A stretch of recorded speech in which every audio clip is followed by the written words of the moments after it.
اعوذ باللہ من الشیطان الرجیم بسم اللہ الرحمن الرحیم الحمد للہ رب العالمین والصلاة والسلام علی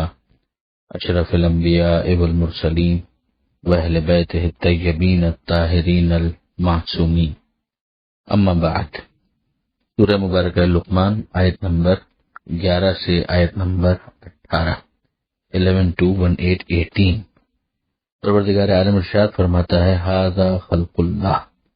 یہ ہے اللہ کی تخلیق۔ اس سے پہلے آپ کے ذہن میں ہوگا کہ گزشتہ صفحے کی آخری آیت میں پروردگار عالم نے آسمانوں کی تخلیق کا ذکر کیا، اور آسمانوں کی تخلیق اس شان سے کہ اس میں اگر ستون ہیں بھی تو نظر نہیں آتے، اور اسی طرح سے زمین اور زمین پر پہاڑوں کا ہونا، اور پھر اس کے بعد اس زمین کے اوپر مختلف چوپایوں کا پھیل جانا، پھر آسمان سے پانی کا نازل ہونا اور زمین سے مختلف سبزیوں کا اگنا۔ ان تمام کی خلقت کی طرف اور اس تمام انتظام کی طرف پروردگار نے متوجہ کیا، اور اب اس کے اوپر یہ کامنٹ کہ ھذا خلق اللہ،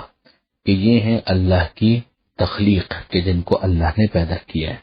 فَأَرُونِي، تو بتاؤ مجھے، ماذا خلق الذین، کہ کیا ہے وہ کہ جس کو پیدا کیا ہے، من دونہ، انہوں نے کہ جو اس سے ہٹ کر ہے، یعنی خدا کے سوا کوئی خالق نہیں ہے۔ خالق اگر ہے تو وہ پروردگار ہے۔ عدم سے وجود دینا یہ صرف اور صرف پروردگار عالم کی شان ہے۔ پری ایگزسٹنگ مٹیریل کو استعمال کرتے ہوئے نئی شکل دینا یہ پروردگار کی دی ہوئی طاقت سے انسان اختراع یقیناً کرتا ہے، لیکن پروردگار عالم عدم سے وجود عطا کرتا ہے، آسمان سے بارش کو برساتا ہے، اور اسی طرح اسی نے آسمان اور زمین کو خلق کیا وغیرہ وغیرہ۔ بل الظالمون فی ضلال مبین، بلکہ ظالم جو ہے وہ کھلی ہوئی گمراہی میں پڑے ہوئے ہیں۔ یعنی یہاں پر ظالم ظاہر کہ جو شرک کرتے ہیں تو ان شرک لظلم عظیم، شرک سب سے بڑا ظلم ہے، تو جو شرک کرنے والے ہیں وہ ظالم ہیں اور وہ گمراہی میں اور کھلی ہوئی گمراہی میں مبتلا ہے۔ یعنی یہ معاملہ اتنا واضح ہے کہ ذرا سے انسان غور کرے تو اس کے لیے کلیئر ہو جاتا ہے۔ اب جو آیت ہے اس میں جناب لقمان کا ذکر آ رہا ہے، وہی جناب لقمان کی جن کی نسبت سے سورہ کو سورہ لقمان کہا گیا، اور جناب لقمان علیہ السلام کی 10 قیمتی نصیحتیں ہیں کہ جو یہاں پر اب ڈسکس ہوں گی۔ ارشاد ہوتا ہے وَلَقَدْ آتَيْنَا لُقْمَانَ الْحِکْمَةَ، اور ہم نے لقمان کو حکمت عطا کی، ان اشکر للہ، اور اس کے ساتھ اللہ کے شکر کا مطالبہ کیا گیا کہ شکر ادا کرو اللہ کا۔ وَمَن يَشْكُرْ فَإِنَّمَا يَشْكُرُ لِنَفْسِهِ، اور جو شکر ادا کرتا ہے یعنی شکر نعمت عطا کرتا ہے، فَإِنَّمَا يَشْكُرُ لِنَفْسِهِ، تو وہ اپنے ہی فائدے کے لیے یہ کام کرتا ہے۔ ظاہر ہم دوسری جگہ سورہ ابراہیم میں پڑھ چکے ہیں کہ خداوند متعال نے ارشاد فرمایا لَإِن شَكَرْتُمْ لَأَزِيدَنَّكُمْ، کہ اگر تم نعمت کا شکر ادا کرو گے تو حتماً میں اس میں اضافہ کر دوں گا۔ تو یہ فائدہ بھی بہت واضح ہے کہ نعمتوں میں اضافے کا باعث ہے انسان کا نعمت کا شکر ادا کرنا۔ فَإِنَّمَا يَشْكُرُ لِنَفْسِهِ وَمَنْ كَفَرَ، اور اگر کوئی کفران نعمت کرتا ہے فَإِنَّ اللَّهَ غَنِيٌّ حَمِيدٌ، تو اللہ بے نیاز ہے اور قابل تعریف ہے۔ یعنی اللہ بے نیاز ہے، تمہارے شکریہ کا محتاج نہیں ہے، اور دوسری بات قابل تعریف ہے، یعنی ایسا نہیں ہے کہ تم شکر ادا کرو گے تو اس کی تعریف ہوگی، وہ تو بہرحال ذاتی طور پر لائق حمد ہے، قابل تعریف ہے۔ اب ضمناً ایک بات جو ہے وہ جناب لقمان علیہ السلام کے بارے میں ایک اختلاف کہ آئے وہ نبی تھے یا نبی نہیں تھے، اس میں ظاہر ہے کہ مفسرین کے اقوال مختلف ہیں۔ بہرحال جناب لقمان علیہ السلام کی برگزیدہ ہونے، ان کے مقرب خدا ہونے اور ان کے صاحب حکمت ہونے میں تو کسی قسم کا کوئی شبہ نہیں ہے، لیکن بہرحال حضرت علامہ سید علی نقوی صاحب نے جو یہاں پر تبصرہ فرمایا ہے وہ بہت اہم ہے۔ وہ فرماتے ہیں کہ قرآن مجید کا انداز بیان کہ ہم نے لقمان کو حکمت عطا کی، اور پھر ان کے ساتھ ایک طرح کا تخاطب جو وہی کا انداز رکھتا ہے، ذہن میں نبوت کے تصور کو تقویت دیتا ہے۔ تو بہرحال اوپینین اس کے اندر مختلف ہیں۔ حضرت علامہ کا نظریہ میں نے آپ کے سامنے پیش کر دیا جس کی طرف انہوں نے اپنا رجحان ظاہر کیا تھا۔ تو حکمت کا ہونا اور حکمت کے نتیجے میں صحیح فیصلہ کرنے کی صلاحیت پیدا ہو جانا، اور پھر اس کا نتیجہ یہ ہو کہ انسان نعمت کا شکر ادا کرے، یعنی وہ نعمت جہاں استعمال ہونی چاہیے وہیں پر اسے استعمال کرے، دل میں خداوند متعال کی اس نعمت پر خدا کا شکر ادا کرے، اور زبان سے بھی الحمدللہ اور شکرللہ کہے۔ تو یہ جناب لقمان علیہ السلام کو پروردگار عالم کی طرف سے توفیق حاصل ہوئی۔ اب جناب لقمان علیہ السلام نے جو اپنے فرزند کو نصیحت کی ہے وہ اس کا جو پہلا حصہ ہے وہ شروع ہوتا ہے۔ وَإِذْ قَالَ لُقْمَانُ لِابْنِهِ، اور جب لقمان نے اپنے بیٹے سے نصیحت کرتے ہوئے کہا، وَهُوَ يَعِظُهُ، وہ ان کو نصیحت کر رہے تھے، یا بنیا، اے میرے بیٹے، لا تشرک باللہ، شرک مت کرنا اللہ کے ساتھ، یعنی اللہ کے ساتھ کسی کو شریک قرار مت دینا، ان الشرک لظلم عظیم، یقیناً شرک بہت بڑا ظلم ہے۔ یہ وہی آیت کہ جس کی طرف تھوڑی دیر پہلے میں نے متوجہ بھی کیا تھا۔ تو ظلم کا مطلب یہی ہوتا ہے کہ کسی چیز کو اس کے مقام سے ہٹا دینا۔ تو ظاہر ہے کہ خدا وحدہ لا شریک ہے، اگر کوئی خدا کے ساتھ کسی کو شریک قرار دیتا ہے تو اس کو وہاں پر پلیس کرتا ہے کہ جو اس کا مقام قطعا نہیں ہے، تو یہی ظلم ہے، اور یہاں پر اسے ظلم عظیم سے تعبیر کیا گیا ہے۔ اب یہ پہلی نصیحت کے بعد پھر ہم درمیان میں دیکھتے ہیں کہ پروردگار عالم نے انسان کو نصیحت کی ہے والدین کے حوالے سے، اور پھر یہ بھی سمجھا دیا ہے کہ بہرحال ان کی خدمت کرنی ہے، ان کا مرتبہ ماننا ہے اور ان کے ساتھ حسن سلوک سے پیش آنا ہے، لیکن اگر وہ شرک کا حکم دیں تو شرک میں تو ان کی بات بھی قبول نہیں کی جائے گی۔ یہ ضمناً درمیان میں ایک تبصرہ ہے۔ تو ارشاد ہوتا ہے وَوَصَّيْنَا الْإِنسَانَ بِوَالِدَيْهِ، ہم نے انسان کو وصیت کی، یعنی نصیحت کی، ہدایت کی، بِوَالِدَيْهِ، اس کے والدین کے بارے میں۔ حملتہ امہ وہنًا علی وہن، اس کی ماں نے اسے اٹھایا ہے اور سنبھالا ہے، اس کا حمل برداشت کیا ہے دوہری تکلیفوں کے ساتھ۔ وفصالہ فی عامین، اور 2 سال تک دودھ بڑھائی کا جو زمانہ ہے، یعنی 2 سال تک اسے دودھ پلایا۔ ان اشکر لی ولوالدیک، تو میرا حکم یہ ہے کہ شکر ادا کرو میرا بھی اور اپنے والدین کا بھی۔ خالق خدا ہے اور ذریعہ خلقت جس کو خدا نے وسیلہ بنایا وہ والدین ہے۔ الی المصیر، اور میری ہی طرف تم سب کا پلٹنا ہے۔ وَإِن جَاهَدَاكَ عَلَىٰ أَن تُشْرِكَ بِي مَا لَيْسَ لَكَ بِهِ عِلْمٌ، اور اگر وہ تم کو مجبور کریں، وہ دونوں تم کو مجبور کریں، یعنی ماں اور باپ، کہ تم اللہ کے ساتھ کسی کو شریک قرار دو، میرے ساتھ کسی کو شریک قرار دو، مَا لَيْسَ لَكَ بِهِ عِلْمٌ، جس کا تمہیں کوئی علم نہیں، یعنی تمہارے پاس کوئی دلیل نہیں ہے، فَلَا تُطِعْهُمَا، تو ان کے ساتھ تُطِعْهُمَا، ان کی اطاعت مت کرنا، وَصَاحِبْهُمَا فِي الدُّنْيَا مَعْرُوفًا، اور ان کے ساتھ دنیا میں بہرحال اچھا سلوک کرنا، یعنی دنیا میں مشرک ہونے کے باوجود بھی اگر ماں باپ تمہیں شرک کا حکم دیں تو شرک تو نہیں کرنا ہے، یعنی اس معاملے میں ان کی بات نہیں مانی جائے گی، مگر بدتمیزی کرنے کی ضرورت نہیں ہے، ان کا اچھے انداز سے خیال رکھو، ان کے ساتھ حسن سلوک سے پیش آؤ۔ وَاتَّبِعْ سَبِيلَ مَنْ أَنَابَ إِلَيَّ، اور پیروی ان کے راستے کی کرنا جنہوں نے مجھ سے لو لگائی ہے، نا صاحبان علم ہے کہ جن کا سینہ کھلا ہوا ہے، جو پروردگار عالم کی طرف ہدایت پائے ہوئے ہیں، طرف سے ہدایت پائے ہوئے ہیں، تو پھر ان سے راستہ دریافت کرنا، اپنے ماں باپ سے دریافت مت کرنا، اس لیے کہ وہ تو تمہیں شرک کی طرف لے جائیں گے، ایسا مت کرنا۔ ہاں یہ تو بہت ہی نور علی نور ہو جائے کہ والدین بھی ہوں اور والدین موحد بھی ہوں تو کیا کہنا، بہت اچھی بات ہو جائے گی، اور ان کی تربیت اور ان کی ہدایت یقیناً قابل توجہ ہوگی۔ ثم الی مرجعکم، اور اس کے بعد پھر تمہارا میری ہی طرف پلٹنا ہے، وانبئکم بما کنتم تعملون، اور پھر میں تم کو خبر دوں گا ان تمام کاموں کی جو تم انجام دیا کرتے تھے۔ یا بنیا، یہاں سے پھر جناب لقمان علیہ السلام کی نصیحت شروع ہوتی ہے، اے میرے بیٹے، انہا ان تکم مثقال حبۃ من خردل، اگر رائی کے ایک دانے بھر بھی کچھ ہو، اور وہ فتکن فی صخرۃ، کسی پتھر کے نیچے ہو، او فی السماوات، یا آسمانوں میں ہو، او فی الارض، یا زمین میں ہو، یاتی بہ اللہ، اسے اللہ لے آئے گا۔ اب وہ رائے کے برابر کیا چیز ہے؟ ہر چیز، چاہے وہ نیکی ہو، بدی ہو، کوئی بھی چیز ہو، جسے خدا لانا چاہے وہ لے آ سکتا ہے۔ پروردگار عالم کی قدرت یقیناً اس کے اوپر حاوی ہے۔ یہ سورہ زلزال کی جو بہت مشہور آیت ہے، یہ اسی طرح کی آیت ہے کہ من یعمل مثقال ذرۃ خیرا یرہ، کہ اگر کوئی ذرہ برابر خیر کرے گا اسے بھی دیکھے گا، من یعمل مثقال ذرۃ شرا یرہ، اور اگر کوئی ذرہ برابر شر کرے گا، برائی کرے گا تو اسے بھی دیکھے گا۔ تو یہاں پر سمجھایا جا رہا ہے کہ تمہاری روزی ہے وہ بھی کہیں پر بھی ہے، اگر خدا تم تک پہنچانا چاہے تو وہ لے آئے گا، اگر تم نے کوئی عمل خیر انجام دیا ہے وہ بھی میدان قیامت میں خدا لے آئے گا، اگر تم نے کوئی برا عمل انجام دیا ہے اسے بھی پروردگار عالم ظاہر کر دے گا، اگر تم توبہ وغیرہ کر کے اسے اس دنیا ہی کے اندر سیٹل نہیں کرو گے۔ یا بنیا، اے میرے بیٹے، اقیم الصلاۃ، نماز قائم کرو، وَأْمُرْ بِالْمَعْرُوفِ امر بالمعروف کرو یعنی نیکی کا حکم دو، وَانْہَ عَنِ الْمُنْکَرِ اور برائی سے روکو۔ اب ظاہر اس کی شرائط ہیں، اس کے مدارج ہیں، ان سب کی تفصیلات فقہ کی کتابوں کے اندر۔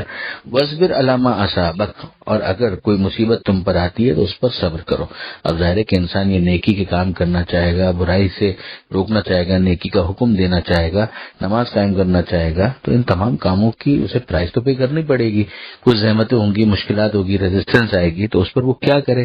صبر سے کام لے، یعنی استقامت کے ساتھ، اسٹیڈ فاسٹنس کے ساتھ اس کاموں کو کنٹینیو کرے۔ ان ذالک من عزم الامور یہ یقیناً اہم باتوں میں سے ہے، یعنی یہ ساری چیزیں بڑی ہمت والی باتیں ہیں، مگر یہ کرو، یہ بیٹے کو نصیحت ہو رہی ہے۔ ولا تسائر خدک للناس اور دیکھو مت جھکاؤ اپنا رخسارہ، یعنی اپنا گال مت جھکاؤ للناس لوگوں کے لیے۔ اس سے کیا مراد ہے؟ اس کا ایک مطلب تو یہ کیا گیا کہ دیکھو لوگوں کے پاس اگر مال ہے تو تم اپنے آپ کو ذلیل مت کرو، یعنی ان کے سامنے اپنے آپ کو مت جھکاؤ، ذلت کو اختیار مت کرو ان کے مال کی تمام ہے۔ دوسرا ایک جس کا مطلب بیان کیا گیا وہ یہ ہے کہ تم تکبر سے لوگوں سے اپنے آپ کو دور مت کر دو، یعنی اپنا رخسار ہٹا نہ لو، اپنا چہرہ پھیر مت لو۔ دونوں باتیں اسلام کی تعلیمات ہیں، یہاں پر کیا مراد ہے دونوں کا احتمال دیا گیا ہے۔ وَلَا تَمْشِ فِي الْأَرْضِ مَرَحًا اور دیکھو زمین میں اترا کر مت چلو، یعنی تمہاری چال میں اکڑ، غرور، تکبر نہیں ہونا چاہیے۔ ان اللہ لا يحب یقیناً اللہ پسند نہیں کرتا کل مختال فخور شیخی رکھنے والے اور اکڑنے والے کو پسند نہیں کرتا۔ چال میں میانہ روی ہو، چال کے اندر انکساری ہو، تواضع ہو، یہ ہونا چاہیے، وقار ہو، سکون ہو، لیکن بہرحال چال کے اندر غرور، تکبر، اکڑ، یہ تمام تر چیزیں نہیں ہونی چاہیے۔ یہ ابھی 8 نصیحتیں مکمل ہوئی اور 2 باقی ہیں۔ تو حضرت لقمان علیہ السلام کی یہ بڑی قیمتی نصیحتیں ہیں جن کو چیک لسٹ بنا کر اپنے سامنے لٹکایا جا سکتا ہے، کسی کاغذ کے اوپر لکھ کر یا کسی واٹس ایپ میسج کو بنا کر اسے اپنے پاس محفوظ کیا جا سکتا ہے، دوسروں کو دیا جا سکتا ہے۔ یہ چیزیں وہ ہیں کہ جن کو سرکولیٹ کرنے کی بہرحال ضرورت ہے، نہ یہ کہ وہ فضول سے میسیجز جن کے ذریعے سے اپنا بھی وقت ضائع ہوتا ہے اور دوسروں کا بھی وقت ضائع ہوتا ہے۔ آیت نمبر 18 پر الحمدللہ یہ سبق مکمل ہوا۔ دعا ہے پروردگار عالم سے قرآن پڑھنے، سمجھنے اور عمل کرنے کی توفیق عطا فرما، وارث قرآن امام زمانہ کے ظہور میں تعجیل فرما۔ وآخر دعوانا ان الحمد للہ رب العالمین، والسلام علیکم ورحمۃ اللہ وبرکاتہ۔ بسم اللہ الرحمن الرحیم۔ سورہ مبارکہ لقمان، آیت نمبر 19 سے آیت نمبر 27، 19 سے 27 تک۔ ہماری بات یہاں تک پہنچی تھی کہ جناب لقمان علیہ السلام اپنے فرزند کو نصیحت کر رہے تھے، اور انہوں نے جو پہلی نصیحت کی تھی وہ شرک کے حوالے سے تھی کہ اللہ کے ساتھ کسی کو شریک قرار مت دینا، یقیناً شرک ظلم عظیم ہے۔ اور پھر اس کے بعد ضمن پروردگار عالم کی نصیحتیں اور وصیتیں اور ہدایتیں وہ والدین سے متعلق تھیں، اور پھر اس کے بعد پروردگار عالم نے یہ بھی بتا دیا کہ اگر والدین خدا کے ساتھ کسی کو شریک قرار دینے پر اصرار کریں تو ان کی یہ بات قبول نہیں کرنی، مگر ان سے بدتمیزی کی بھی کوئی اجازت خدا کی طرف سے نہیں ہے، دنیا میں ان کے ساتھ بہرحال اچھا سلوک کرنا ہے۔ پھر قدرت پروردگار کا بیان تھا جناب لقمان علیہ السلام کی نصیحت میں کہ اگر رائی کے دانے کے برابر بھی کوئی چیز ہو اور کہیں پر بھی چھپی ہوئی ہو زمین میں یا آسمان میں تو خدا اسے لے آئے گا۔ پھر نماز کے قیام کی نصیحت، امر بالمعروف نہی عن المنکر، اور پھر یہ نصیحت کہ اگر کوئی مصیبت آتی ہے تو اس پر صبر کرو، یہ ہمت والے کام ہے،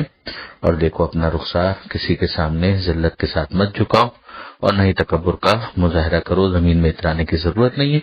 یقیناً اللہ کسی شیخی خورے کو اکڑنے والے کو پسند نہیں کرتا۔ اسی کنٹینیوشن میں ایک اور نصیحت جس میں حضرت لقمان علیہ السلام کا جملہ قرآن نقل کرتا ہے کہ وقصد فی مشیک، کہ اپنی چال میں اعتدال سے کام لو، وغضض من صوتک، اور اپنی آواز کو بھی دھیما رکھو۔ یہ پھر اگر آپ دیکھیں تو وہی جو تکبر کے عنوان سے ایک نصیحت تھی اسی کی یہ آف شوٹ ہے کہ جو چال ہے اس میں بھی تکبر نہ ہو، اکڑ کر چلنا نہ ہو، اور خواہ خواہ کا جو چال کے اندر ایک ذلت والا انداز ہے وہ بھی نہ ہو، میانہ روی ہو انسان کی چال میں، جس کو دوسری جگہ پر سمجھایا تھا سورہ فرقان میں کہ رحمان کے بندے وہ ہیں یمشون علی الارض ہونا، جو زمین پر چلتے ہیں تواضع کے ساتھ، انکساری کے ساتھ چلتے ہیں۔ تو وغضض من صوتک، اور اپنی آواز کو بھی دھیما رکھو۔ ظاہر ہے کبھی اگر مجمع کی زیادتی کی وجہ سے آواز کو بلند کرنا پڑے وہ ایک الگ چیز ہے، کہیں پر انسان کے لیے ضروری ہو جائے کہ اپنے غصے کا اظہار کرے، وہ ایک الگ چیز ہے، لیکن ان پرنسپل جو آواز ہے اس آواز کو دھیما ہونا چاہیے۔ اور جو یہاں پر تشبیہ دی ہے اسے وہ گدھے کی آواز سے دی ہے، ان انکر الاصوات لصوت الحمیر، کہ آوازوں میں بری ترین آواز جو بدترین ہو سکتی ہے وہ گدھے کی آواز ہے۔ جس طریقے سے اس کی آواز آتی ہے تو کانوں کو کبھی بھلا نہیں لگتا، تو سمجھ میں آ جاتا ہے کہ اس طرح سے بلا وجہ چیخنا چلانا یہ وہ چیز ہے کہ جس سے یہاں پر روکا جا رہا ہے۔ الم ترو، کیا تم نے نہیں دیکھا ان اللہ سخر لکم ما فی السماوات و ما فی الارض، کہ اللہ نے تمہارے لیے مسخر کر دیا جو بھی آسمانوں میں ہے اور جو بھی زمین میں ہے۔ مسخر کر دیا یعنی تمہاری خاطر ان کو مجبور کر دیا کہ وہ تمہیں فائدہ پہنچائیں۔ سورج ہے، چاند ہے، ستارے ہیں، یہ سب انسانوں کے لیے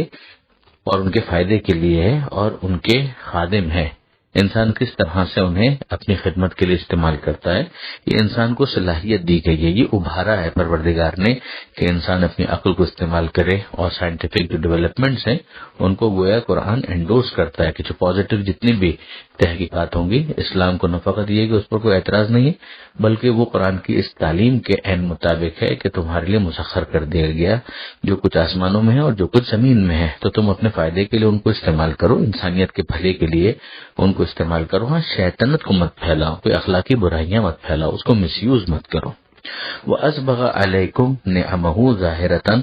وَبَاطِنَةً، اور اللہ نے تمہارے اوپر اپنی نعمتوں کو فراوان کر دیا، ظاہری نعمتیں بھی ہیں اور باطنی نعمتیں بھی ہیں۔ ابھی ظاہری نعمتیں اور باطنی نعمتیں، ظاہری نعمت تو نعمت ہے مگر ظاہری نعمت یعنی جو بالکل اوپن اور باطن جو چھپی ہوئی نعمتیں ہیں، اب ان سے کیا مراد ہے اس کے حوالے سے صاحب مجموع بیان علامہ طبرسی نے ایک فہرست بیان کر دی اور اس کی تشریح کی کہ مثلا ظاہری نعمتیں وہ ہیں جو سب آنکھوں کے سامنے ہیں، جیسے خلق کرنا، زندہ رکھنا، قدرت اختیار کرنا، قدرت پروردگار، اور اسی طریقے سے باطنی نعمتیں جو بغیر غور و فکر کے معلوم نہیں ہو سکتی، یعنی انسان کو اس کے اوپر تھوڑا ذہن لگانا پڑتا ہے۔ اسی طریقے سے ایک اور قول بھی ہے اور وہ یہ ہے کہ انسان کا خلقتاً درست ہونا، نعمت اسلام، یہ ساری چیزیں ظاہری نعمت ہے۔ رزق عطا ہونا اور باطنی نعمتوں کے اندر غلط کردار کی پردہ پوشی، کہ بہت سارے گناہ ہو جاتے ہیں لیکن خدا ان کے اوپر پردہ ڈال دیتا ہے، یہ ایک باطنی نعمت ہے۔ اسی طریقے سے ظاہری نعمتوں کو دنیا کی نعمتوں کے طور پر بھی بتایا گیا، اور باطنی نعمتیں یعنی آخرت کی نعمتیں، یعنی دنیا کی نعمتیں کچھ نہ کچھ تو ظاہر ہیں، آخرت کی نعمتیں اس وقت پردے میں ہیں تو باطنی نعمتیں ہیں۔ اور اسی طریقے سے اور بہت ساری چیزیں ہیں جس کو ظاہری اور باطنی کے عنوان سے پیش کیا گیا۔ اور پھر علامہ طبرسی فرماتے ہیں کہ لا تنافی بین هذه الاقوال، کہ ان اقوال میں باہم کوئی منافات نہیں، اور یہ سب اللہ کی نعمتیں ہیں اور آیت کو ان سب پر محمول کرنا صحیح ہے، اور بات واقعی سمجھ میں بھی آنے والی ہے۔ تو اللہ نے پہلے یہ اعلان کیا کہ تم جانتے ہو، دیکھتے ہو کہ تمام کچھ جو کچھ بھی آسمانوں اور زمین میں ہے وہ سب تمہارے فائدے کے لیے مسخر کر دیا گیا ہے۔ اللہ نے اپنی نعمتوں کو تم پر فراوان کر دیا ہے، وہ ظاہری نعمتیں بھی ہیں اور باطنی نعمتیں بھی ہیں۔ پھر پروردگار مذمت کرتا ہے ان لوگوں کی کہ جو اللہ کے بارے میں بحث کرتے ہیں بغیر علم کے، بغیر ہدایت کے اور بغیر کتاب منیر کے، یعنی نہ ان کے پاس علم ہوتا ہے نہ ان کے پاس ہدایت ہوتی ہے، یعنی عقل بھی استعمال نہیں کرتے اور نہ ہی وہ وحی سے استفادہ کرتے ہیں اور چلے ہیں خدا کے بارے میں بحث کرنے کے لیے۔ اور من الناس من یجادل فی اللہ، لوگوں میں وہ بھی ہیں کہ جو خدا کے بارے میں بحث کرتے ہیں بغیر علم، نہ ان کے پاس علم ہوتا ہے نہ ان کے پاس ہدایت ہوتی ہے اور نہ ہی وہ کتاب منیر رکھتے ہیں، یعنی نور بانٹنے والی کتاب، نور یعنی روشنی دینے والی کتاب۔ اس کی تشریح بعض علماء نے اس طرح سے کی ہے کہ مشاہدہ بھی ان کا کمزور ہوتا ہے، یعنی علم جو ان کو حواس کے ذریعے سے حاصل ہو سکتا ہے وہ بھی ان کے پاس نہیں ہے، یعنی اس میں بھی وہ ڈنڈی مارتے ہیں۔ ہدایت سے یہاں پر مراد عقلی ہدایت ہے کہ عقل کو بھی پراپر یوز نہیں کرتے، اس میں بھی ٹھوکریں کھاتے ہیں۔ اور پھر اس کے بعد جو وحی الہی ہے جس کو کتاب منیر سے تعبیر کیا گیا کہ نہ اس سے نہ اس سے نہ ان سے کسی چیز سے استفادہ نہیں کرتے اور پھر خدا کے بارے میں بحث کرتے ہیں۔ اور پھر جب ان سے یہ کہا جاتا ہے وَإِذَا قِيلَ لَهُمْ اتَّبِعُوا مَا أَنزَلَ اللَّهُ، کہ بھائی اتباع کرو اس بات کی کہ جو اللہ نے نازل کی ہے، تو ان کا جواب کیا ہوتا ہے؟ قَالُوا بَلْ نَتَّبِعُ مَا وَجَدْنَا عَلَيْهِ آبَاءَنَا، کہ ہم تو اسی کی اتباع کرتے ہیں کہ جس پر ہم نے اپنے باپ دادا کو پایا تھا۔ اب آپ اس کو دیکھیں کہ گویا وحی الہی کو یہ کہہ کر وہ مسترد کر دیتے ہیں۔ عقل ان کی کتنی ہے؟ اتنی ہی ہے کہ وہ صرف اپنے باپ دادا کی سیرت کو ریگارڈلیس کہ وہ صحیح ہو یا غلط ہو، درست ہو یا باطل ہو، اس کو وہ اپنے لیے معیار قرار دیتے ہیں۔ تو اسی سے آپ اندازہ کر سکتے ہیں کہ ان کی منطق کیا ہوگی۔ تو ایسے افراد، ان کے اوپر تنقید کی جا رہی ہے کہ ایک طرف وہ خدا کے بارے میں بحث کرتے ہیں اور دوسری طرف ان کا مبلغ علمی کتنا ہے، یہی ہے کہ انہوں نے اپنے باپ دادا کو جس راستے پر دیکھا، چاہے وہ صحیح ہو چاہے غلط ہو، وہ اسی کو کنٹینیو کرنا چاہتے ہیں۔ اولو کان الشیطان یدعوہم الی عذاب السعیر، چاہے شیطان انہیں بلا رہا ہو عذاب سعیر کی طرف، یعنی آتش دوزخ کی طرف، پھر بھی وہ یہی کریں گے۔ یعنی کیا واقعا یہی کرنا چاہیے ان کو؟ پروردگار عالم کی طرف سے فوڈ فار تھاٹ ہے کہ بھئی وہ عقل استعمال نہیں کرتے تو تم تو عقل استعمال کرو۔ وَمَن يُسْلِمْ وَجْهَهُ إِلَى اللَّهِ، اب پھر سمجھایا جا رہا ہے کہ جو ایسا کرے گا اور اللہ کی طرف پوری طرح متوجہ ہو جائے گا، وَهُوَ مُحْسِنٌ، اور جبکہ وہ حسن عمل بھی کرنے والا ہے، یعنی اعمال صالحہ اس کے ہیں، فَقَدْ اسْتَمْسَكَ بِالْعُرْوَةِ الْوُثْقَىٰ، تو اس نے یقیناً پکڑ لیا مضبوط سہارا، عروہ اس کا یعنی مضبوط سہارا، مضبوط رسی، استمسکا اس نے اسے پکڑ لیا۔ اب یہاں پر محسن کا جو لفظ ہے وہ ایک تو یہی ہے کہ اس کے اعمال میں حسن ہو یعنی اچھے اعمال ہوں۔ خاص طور پر اس کے حوالے سے بعض مفسرین نے اصرار کیا ہے کہ جو سوشل ورک ہے یا انسان کی بھلائی کے لیے جو کام کرنا ہے، اگر وہ قربتاً اللہ ہے کہ جس میں اس نے اپنی پوری توجہ خدا کی طرف کی ہوئی اور پھر خدا کی مخلوق کی بھلائی کے لیے وہ لگا ہوا ہے اور اپنا وقت لگاتا ہے، وہ اس آیت کا خاص مصداق ہے۔ وَإِلَى اللَّهِ عَاقِبَةُ الْأُمُورِ، اور اللہ ہی کی طرف تمام چیزوں کی آخری رجوع ہے، یعنی سب نے بالآخر پلٹنا تو خدا ہی کی طرف ہے۔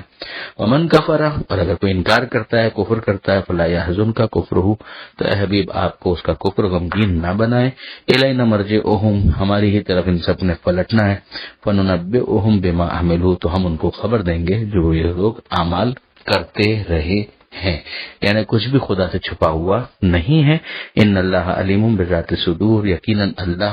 سینوں کے اندر کی باتوں کو بھی جانتا ہے، یعنی دل میں جو خیال آتے ہیں خدا ان سے بھی واقف ہے۔ نمتعہم قلیلا، ہم ان کو کچھ دیر کے لیے یعنی قلیل مدت کے لیے مزے کرنے دیں گے، جو ان کی مہلت ہے اس دنیا کے اندر۔ ثم نضطرہم، پھر اس کے بعد ہم زبردستی انہیں لے جائیں گے الی عذاب غلیظ، سخت عذاب کی جانب۔ وَلَئِن سَأَلْتَهُمْ، اور اے حبیب اگر آپ ان سے سوال کریں کہ من خلق السماوات والارض، کہ کس نے آسمانوں اور زمین کو پیدا کیا، لَيَقُولُنَّ اللَّهُ، تو وہ کہیں گے حتماً خدا نے پیدا کیا ہے، یعنی اتنا تو ان کو بھی سمجھ میں آتا ہے کہ یہاں پیدا کرنے والا خدا ہی ہے۔ قُلِ الْحَمْدُلِلَّهِ، اے حبیب کہہ دیجئے حمد ہے پروردگار کے لیے، یعنی حمد پروردگار کے لیے یہ تعبیر ہے شکر خدا کے لیے، یعنی اللہ کا شکر کہ تمہیں اتنا تو سمجھ میں آ رہا ہے۔ بل اکثرهم لا يعلمون، ہاں ان میں سے اکثر وہ ہیں کہ جن کے پاس علم نہیں ہے۔ للہ ما فی السماوات والارض، اللہ ہی کے لیے ہے جو کچھ آسمانوں میں ہے اور زمین میں ہے، یعنی اللہ کی بادشاہی ہے۔ ان اللہ هو الغنی الحمید، یقیناً اللہ غنی اور حمید ہے، یعنی بے نیاز ہے اور قابل تعریف ہے۔ اگر تم انکار بھی کرو تو خدا کو کوئی فرق نہیں پڑتا، اور اسی کی بے نیازی کا اعلان اگلی آیت میں اس طرح سے کیا جا رہا ہے کہ وَلَوْ أَنَّ مَا فِي الْأَرْضِ مِنْ شَجَرَةٍ أَقْلَامٌ، اور اگر وہ جو زمین میں سب درخت ہیں سب قلم ہو جائیں، یعنی لکڑیاں جو ہیں ان کو کاٹ کاٹ کر قلم بنا لیا جائے، وَالْبَحْرُ يَمُدُّهُ مِنْ بَعْدِهِ سَبْعَةُ أَبْحُرٍ، اور جتنے سمندر ہیں وہ سب روشنائی بن جائیں اور ان میں 7 سمندر اور شامل ہو جائیں، یعنی جتنے ہیں وہ تو سمندر سیاہی بن جائیں اور پھر ان کے اندر ویسے ہی 7 سمندروں کا اور اضافہ کر لیا جائے، ما نفدت کلمات اللہ، تو اللہ کے کلمات ختم ہونے والے نہیں ہیں۔ ان اللہ عزیز حکیم، یقیناً اللہ عزت والا اور غلبے والا ہے اور حکمت والا ہے۔ عزت اور غلبے والا ہے، یہ عزیز ہی کا ترجمہ ہے، یعنی عزت اور عزت ایسی کہ اس میں غلبہ ہے اور اس کو کوئی شکست نہیں دے سکتا، اور حکیم ہے یعنی حکمت والا ہے، صحیح صحیح کام کرنے والا ہے۔ اب کلمات سے کیا مراد ہے؟ کلمات کے حوالے سے جو تفسیر آئی ہے وہ ایک یہ ہے کہ معلومات الہی، اور دوسری تفسیر آئی ہے کہ پروردگار عالم کی قدرت، کہ قدرت پروردگار کے احاطے میں جتنی چیزیں ہیں اگر ان سب کو لکھنا شروع کیا جائے تو سمندر کے سمندر ختم ہو جائیں گے، درختوں کو لکڑیاں بنا دیا جائے، قلم بنا دیا جائے تو وہ بھی ختم ہو جائیں گے، مگر بہرحال نہ پروردگار عالم کے علم کا کوئی احاطہ کر سکتا ہے، نہ ہی پروردگار عالم کی قدرت کا کوئی احاطہ کر سکتا ہے۔ پروردگار عالم سے دعا ہے قرآن پڑھنے، سمجھنے اور عمل کی توفیق عطا فرما، اور وارث قرآن امام زمانہ کے ظہور میں تعجیل فرما۔ وآخر دعوانا ان الحمد للہ رب العالمین، والسلام علیکم ورحمۃ اللہ وبرکاتہ۔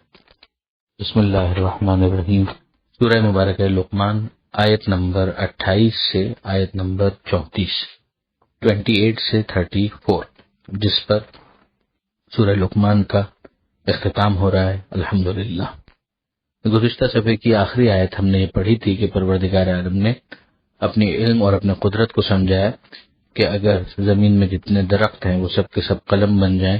اور جتنے سمندر ہیں وہ سب کے سب سیاہی بن جائیں، اور ان میں 7 سمندروں کا اور اضافہ کر دیا جائے، تو بھی اللہ کے کلمات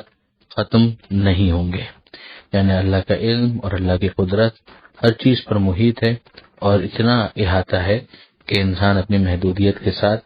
اگر اتنی وسعتوں کو جو اس کے لیے قابل تصور ہو یا اس سے بھی زیادہ، اگر ان تمام تر ٹولز کو بروئے کار لائے تو بھی وہ تحریر کرنا چاہے تو تحریر نہیں کر سکتا، خدا کی قدرت اور خدا کے علم کی حدود کو نہیں سمجھتا، اس لیے کہ کوئی اس کی حد ہے ہی نہیں۔ پھر آگے ارشاد فرمایا کہ ما خلقکم ولا بعثکم الا کنفس واحدہ، تم سب کا پیدا کرنا اور تمہارا دوبارہ زندہ کر کے اٹھانا نہیں ہے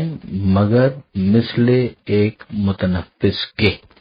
یعنی جہاں قدرت پروردگار کی بات آ گئی تو وہاں پر 1 اور 100 اور 1 لاکھ اور 1 کروڑ اور 1 ارب اس کا کوئی فرق نہیں ہے۔ وہ جو ارادے سے خلقت کر سکتا ہے اس کے لیے ان تمام تر چیزوں کا کوئی مطلب نہیں ہے۔ پروردگار عالم ہر چیز کے اوپر احاطہ کیے ہوئے ہیں۔ ان اللہ سمیع بصیر، یقیناً اللہ سمیع ہے اور اللہ بصیر یعنی سننے والا ہے اور دیکھنے والا ہے۔ یعنی اب یہ جو بعض افراد نے تعجب کا اظہار کیا تھا کہ بھلا اتنی بے شمار مخلوق ایک دم کیوں کر پیدا ہو سکتی ہے قیامت کے میدان میں، تو یہ جو تعجب ہے اس کو پروردگار عالم نے بالکل غلط قرار دیا ہے۔ اس کی قدرت کے سامنے ان تمام تر چیزوں کا کوئی مطلب نہیں ہے۔ جو ہو سکتا ہے وہ خدا کر سکتا ہے، اور جس کے بارے میں خدا نے اعلان کر دیا کہ وہ ایسا کرنے والا ہے تو یقیناً وہ کرے گا۔ علم ترا، اب اس کے بعد پروردگار عالم کی قدرت ہی کے کچھ اور نمونے ہیں۔ علم ترا، کیا تم نے نہیں دیکھا، ان اللہ، یقیناً اللہ، یولج اللیل فی النہار، داخل کرتا ہے رات کو دن میں، ویولج النہار فی اللیل، اور داخل کرتا ہے دن کو رات میں، کبھی کے دن بڑے کبھی کی راتیں بڑی۔ یہ ہم جانتے ہیں کسی طریقے سے ہمارے مشاہدے میں آتا ہے کہ گرمیوں کے اندر دن بڑے ہو جاتے ہیں اور راتیں چھوٹی ہو جاتی ہیں، اور سردیوں کے اندر راتیں بڑی ہو جاتی ہیں اور دن چھوٹے ہو جاتے ہیں۔ تو ظاہر ہے کہ یہ تو ہمارے سامنے اپیرنٹلی ہوتا ہے، مگر پیچھے جو میکینزم ہے اس میں تو زمین کی حرکت، موشن، یہ ساری چیزیں اپنا اپنا رول پلے کر رہی ہوتی ہیں۔ تو ان سب کے پیچھے وہ کون ہے جو تدبیر کر رہا ہے؟ وہ پروردگار ہی ہے۔ وسخر الشمس والقمر، اور اسی نے سورج اور چاند کو قابو میں رکھا ہوا ہے۔ یعنی سورج جس طریقے سے ضیاءپاشی کرتا ہے، چاند جس طریقے سے چاندنی دیتا ہے، اور اس کا جو رول ہے وہ پوشیدہ نہیں ہے، تو ان سب کو کس نے قابو میں کیا ہوا ہے اور کس نے ان کو مجبور کیا ہوا ہے کہ وہ اس طرح سے اپنا اثر ظاہر کریں؟ یہ بھی قدرت پروردگار ہے۔ کل یجری الی اجل مسمى،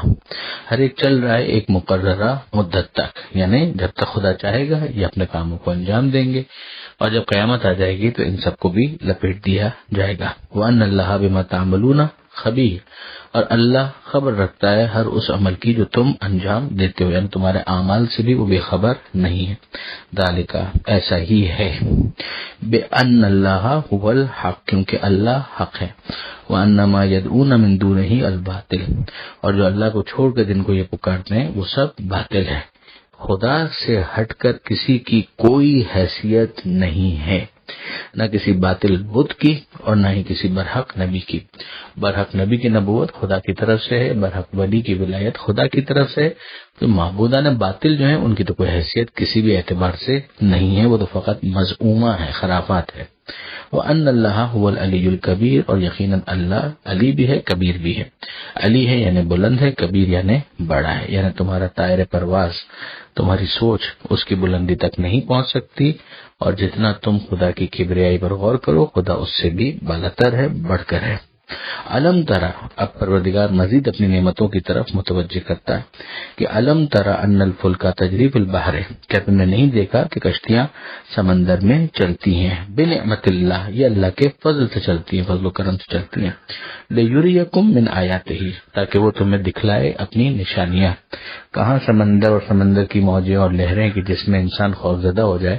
کہ اگر وہ چلا جائے تو ڈوب جائے گا، کیسے سروائیو کرے گا، اور کہاں پھر یہ منظر کہ دیو ہیکل جہاز ہیں کہ جو سمندر کی موجوں کو چیرتے ہوئے آگے بڑھ رہے ہیں، ٹنوں اور منوں کے حساب سے سامان کو ادھر سے ادھر منتقل کیا جا رہا ہے، ٹرانسپورٹیشن کا کام لیا جا رہا ہے۔ تو یہ تمام کی تمام کشتیاں یہ سمندر کے اندر جو رواں دواں ہیں، پروردگار عالم ان کو بھی اپنی ایک نشانی شمار کرتا ہے اور بتلاتا ہے کہ دیکھو یہ تمہارے لیے نشانیاں ہیں۔ ان فی ذالک لآیات لکل صبار شکور، اس میں یقیناً نشانیاں ہیں ہر اس شخص کے لیے کہ جو صبر کرنے والا ہے اور شکر کرنے والا ہے۔ یہ غور طلب بات ہے کہ ان نشانیوں میں انسان کو بہرحال ڈیپ پونڈرنگ اور تھنکنگ کرنی پڑے گی تاکہ وہ اس کو انفولڈ کر سکے کہ یہ ماجرا کیا ہے، کہ پروردگار عالم نے یہ کیا میکینزم رکھا ہے کہ انسان ڈوب جاتا ہے اور دیو ہیکل جہاز جو ہے وہ اس کے اندر رواں دواں ہے۔ تو اس کو انفولڈ کرنے کے لیے، یعنی ظاہری طور پر چونکا دینے کے لیے تو بہت کافی ہے۔ اگر ایک انسان تصور کرے کہ جب پہلی مرتبہ اس طرح سے اس نے کشتیوں کو چلتے ہوئے دیکھا ہوگا تو اس پر کیا گزری ہوگی اور کیا بیتی ہوگی، مگر ظاہر ہے کہ اب ایک مرتبہ انسان جب اس کو انفولڈ کرتا ہے کہ کیا اس کے پیچھے میکینزم ہے تو اس کے لیے صبر کی بھی ضرورت ہے، اور جب چیز سمجھ میں آ جائے تو پھر شکر ادا کرنا چاہیے۔ وَإِذَا غَشِيَهُم مَّوْجٌ كَالظُّلَلِ، اور جب موجیں اس کو ڈھانپ لیتی ہیں مثل سائبان کے، جیسا سائبان اوپر آ جاتا ہے لیکن وہ تو بچانے کے لیے ہوتا ہے، تو یہ موجیں جو آ جاتی ہیں وہ تو ظاہر ہے کہ ڈبانے کے لیے آتی ہیں۔ تو اس موقع پر انسان تمام تر مادی اسباب سے قطع تعلق کرتے ہوئے جب اپنے آپ کو ڈوبتا ہوا محسوس کرتا ہے تو دعوا اللہ مخلصین لہ الدین، تو وہ پورے خلوص کے ساتھ اعتقاد رکھتے ہوئے اللہ کو پکارتا ہے۔ فَلَمَّا نَجَّاهُمْ إِلَى الْبَرِّ، اور پھر جب اس کے بعد خدا اسے خشکی پر پہنچا دیتا ہے، یعنی اس کی فریاد دعا کو سن لیا اور اسے وہاں سے بچا کر خشکی تک پہنچا دیا، وَمِنْهُمْ مُقْتَصِدٌ، تو ان میں سے کچھ ہی ہیں کہ جو اعتدال پر قائم رہتے ہیں۔ یہ پہلے بھی ہم سورہ عنکبوت کے اندر بھی پڑھ چکے ہیں کہ پروردگار عالم نے فرمایا تھا کہ اذا نجاہم الی البر فلما نجاہم الی البر اذا هم یشرکون،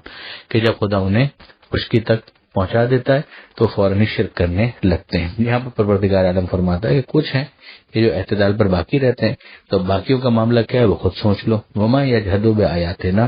اور نہیں انکار کرتے ہماری نشانیوں کا، الا کل ختار کفور، مگر وہ جو کہ بڑے خائن اور غدار ہیں، ناشکرے ہیں۔ یعنی یہ جو نشانیوں کو دیکھنے کے بعد اس کا انکار کرنے والے ہیں، پروردگار عالم نے ان کو یہاں پر دو یہ لقب دیے ہیں، کفور بھی ہے ناشکرے، اور خطار ہے یعنی غدار ہے۔ یا ایھا الناس، اے انسانو، اتقوا ربکم، اپنے رب کے غضب سے بچو، یعنی وہ رب جو پالنے والا ہے، سوچو کہ اگر وہی تم پر غضبناک ہو گیا تو تمہارا ہوگا کیا، تو اپنے رب کے غضب سے بچو، اس کا تقوی اختیار کرو۔ وَاخْشَوْا یومن، اور خوف کرو اس دن کا، لا یجزی والد عن ولدہ، کہ جس دن باپ بیٹے کو فائدہ نہیں پہنچا سکے گا۔ بڑا نیچرل ہے، اس دنیا کے اندر ہم دیکھتے ہیں کہ باپ اپنی اولاد پر رحم کھاتا ہے، اولاد اپنے ماں باپ کا خیال رکھتی ہے، بڑھاپے میں ماں باپ کا وہ سہارا بن جاتے ہیں، اور ماں باپ جو ہیں وہ خاص طور پر جو بچپنا ہوتا ہے اس میں اپنی اولاد کا خیال رکھتے ہیں۔ لیکن قیامت کا دن جو ہوگا اس کے اندر یہ چیز اس طرح سے نظر نہیں آئے گی، صرف رشتہ داری کی بنیاد پر نہ باپ اولاد کے لیے کچھ کر پائے گا، نہ اولاد باپ کے لیے کچھ کر پائے گی۔ وَلَا مَوْلُودٌ هُوَ جَازٍ عَنْ وَالِدِهِ شَيْئًا، ذرا سا بھی کوئی فائدہ نہیں پہنچا سکے گا۔ ہاں بے شک اگر یہ ماں باپ مومن بھی ہوں اور اسی طریقے سے اولاد مومن ہو تو کیا کہنا، نور علی نور، تو وہ ایمان ہونے کی وجہ سے، اعمال صالحہ ہونے کی وجہ سے تو معاملہ اور زیادہ بہتر ہو جائے گا، لیکن صرف رشتہ ہونے کی وجہ سے کسی قسم کا کوئی فائدہ نہیں ہوگا۔ ان وعد اللہ حق، یقیناً اللہ کا وعدہ حق ہے۔ ولا تغرنکم الحیات الدنیا، تو دیکھو یہ دنیا کی زندگی تمہیں دھوکے میں نہ ڈالے، ایسا نہ ہو کہ تم دنیا کی زندگی، اس کے زرق برق، اس کے رنگ، اس کی رنگینیاں اس کے رنگین دسترخوان اور اس کی سجاوٹ، ان چیزوں پر فریختہ ہو کر، عاشق ہو کر اپنے اصل ہدف آخرت کو فراموش کر دو۔ یاد رکھو دنیا آخرت کی کھیتی ہے، جو کچھ وہاں پر تمہیں حاصل کرنا ہے اس کے لیے را مٹیریل تمہیں یہیں اس دنیا سے بھیجنا ہوگا۔ غفلت کرو گے تو پھر بعد میں پچھتانا پڑے گا۔ تو یہ دنیا کی زندگی تمہیں دھوکے میں نہ ڈال دے، وَلَا يَغُرَّنَّكُمْ بِاللَّهِ الْغَرُورُ، اور نہ ہی کوئی دھوکے میں ڈالنے والا تمہیں اللہ کے مقابلے میں دھوکے میں ڈال دے، اللہ کے بارے میں دھوکے میں ڈال دے۔ یعنی ایسا نہ ہو کہ تم اپنے دل کو خیالی باتوں میں لگائے رکھو، بہلاتے رہو اور تمہیں کوئی دھوکے باز دھوکے میں ڈال دے، وہ شیطان ہو یا شیطان کا کوئی چیلا ہو، جنوں میں سے ہو یا انسانوں میں سے ہو۔ ان اللہ عنده علم الساعہ، یقیناً اللہ ہے کہ جس کے پاس قیامت کا علم۔ اب وہ 5 چیزیں آ رہی ہیں کہ جو پروردگار عالم سے خاص ہیں۔ بے شک ان میں سے بھی جتنا خدا بطور معجزہ اپنے نبی کو یا اپنے کسی ولی کو دینا چاہے، بتانا چاہے، تو پروردگار عالم کے اوپر تو کوئی پابندی نہیں ہے، لیکن بہرحال سارے کا سارا جو علم ہے وہ پروردگار کا ہے۔ انبیاء جو غیب کی خبریں دیتے ہیں ان کو نبی کہتے ہی اس لیے کہ وہ غیب کی خبریں دیتے ہیں۔ نبی کا مطلب ہے خبر دینے والا، تو مشاہدے کی خبر نہیں دیتا، وہ غیب کی خبر دیتا ہے۔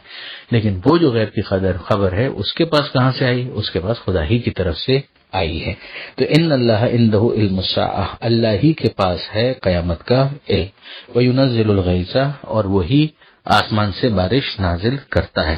بادلوں کو دیکھ کر جب گھٹا چھائی ہوئی ہو اور اندازہ ہو جائے کہ اب بارش برسا چاہتی ہے، تو مثلا تھوڑی دیر پہلے ان آثار کو دیکھ کر کوئی بتا سکتا ہے۔ جو محکمہ موسمیات کے ماہرین ہیں وہ تھوڑا اور پہلے سے آثار کو دیکھ کر کیلکولیشن کے ذریعے سے بتا سکتے ہیں، مگر یہ آثار بھی تو ایک پروسیس ہی کا حصہ ہے کہ پروردگار عالم نے اس نظام کو قائم کیا ہوا ہے، تو وہ جانتا ہے بے شک کہ کب کہاں پر کتنی بارش برسانی ہے۔ وَيَعْلَمُ مَا فِي الْأَرْحَامِ، اور خدا ہی جانتا ہے کہ جو کچھ ماؤں کے رحم میں ہے، ماؤں کے رحم میں جو کچھ ہے، الٹرا ساؤنڈ کے ذریعے سے لڑکا ہے لڑکی ہے، شاید اس کے بارے میں ایک رائے قائم کی جا سکے، مگر بالآخر وہ بچہ جو ماں کے پیٹ میں ہے وہ نیک ہوگا، بد ہوگا، سعید ہوگا، شقی ہوگا، اور بالآخر جنتی ہوگا یا جہنم کا ایندھن ہوگا، وہ پروردگار عالم ہی جانتا ہے۔ وَمَا تَدْرِي نَفْسٌ